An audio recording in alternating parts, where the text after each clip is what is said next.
Hi, before this video starts, I just want to mention that I considered not uploading this given the current circumstances of the world. I don't want to sound tone deaf or undermine anything by bringing up another major global issue. That being said, I think this video is fun and interesting enough and maybe a good distraction for all of us right now. And I know this challenge is hard to do right now, but maybe we're on the precipice of the perfect time to be making lifestyle changes given we're closer than ever to a blank slate. We all want to return to life as usual, but in the rush to return to normal, let's consider what parts of normal are worth returning to. Hope you enjoy. Yeah, this is actually gonna engulf you. How much more is there? Oh, you have so much.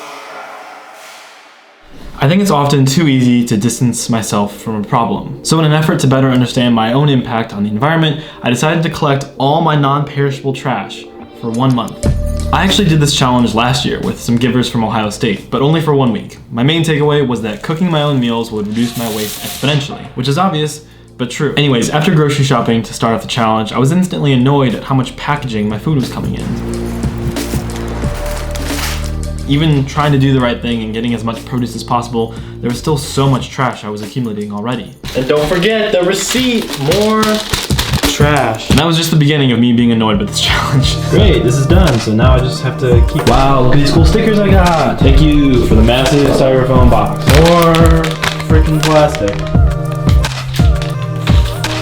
Even just the first week was a terrifying reminder of how many little ways trash seeps into your life. Through napkins and the mail and those little stickers on produce, like why haven't we just made those biodegradable stamps? I don't know, we're better than this. Regardless, the next 3 weeks was much of the same. Cooking my own meals, ordering food occasionally. Thank you so much. Going out with friends. Thank you, Sammy, for the reusable straw. I don't know, I mean, this isn't a competition, right? So I wasn't trying to do anything to sway the results either way, but looking back, I didn't like order anything on Amazon or go shopping, which I don't normally do a lot of anyways, but that was probably a little subconscious and because I knew whatever I did buy would come with packaging, trash, and that would, add to my pile that I had to look at every day. So one thing that's really difficult about this challenge is that there's part of me that feels bad for making these like instant noodles because as you can see, it's gonna make quite a bit of trash. The cardboard, which is recyclable, but then the hard plastic, which is pretty hard to recycle because it's going to get stained by the food. But also, this challenge isn't about necessarily being perfect, but just about being aware and not being so like just out of sight, out of mind with it. It's just tough because like part of me is just like, no, just don't do it, just make something.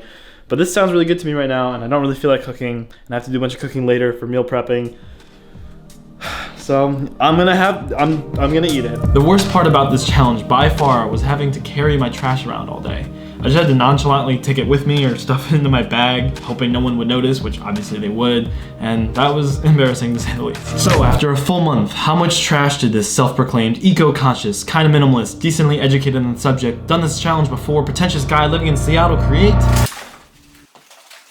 A lot. Like a fuck ton. Jesus. So much trash. Oh, that was gross. Oh, wow. So what is all my trash? Well, most of my trash came from the food I ate, which was to be expected with my lifestyle, but look at how much trash accumulated just from the few times I didn't cook my own meals. Looking at all my trash, it's weird feeling both disappointed and proud of myself. I mean, compared to last year, I improved. I did much better, but I still made a lot of trash just as one person in 1 month. Man, it's just crazy. I can't tell if this is good or bad. Maybe you think it's a lot of trash, or maybe you don't, but obviously it's scarier when you start to scale this up. Just in Franklin County, they accumulate 4,200 tons of trash every day. Like every single day. Like that's not, I can't even fathom what 4,200 tons looks like. Well, let's at least try to visualize it. This car weighs about 3,000 pounds. So imagine this car's weight in trash this many times. Oh wait, I have to zoom out a bit. This many times. Yeah, 4,200 tons is a lot of trash.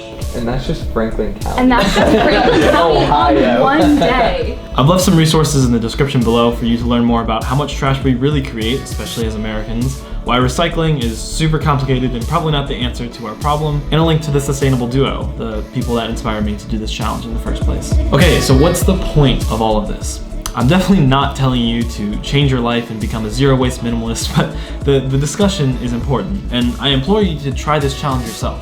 Try it for a week, try it even just for 1 day.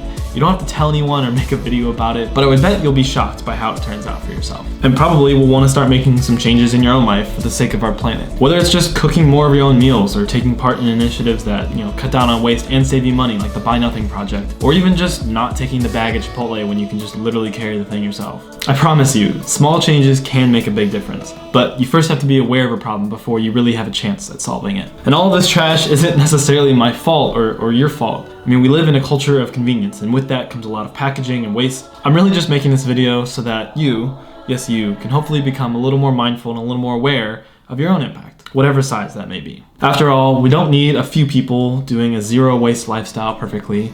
We need everyone trying their best and doing it imperfectly. Thanks for watching.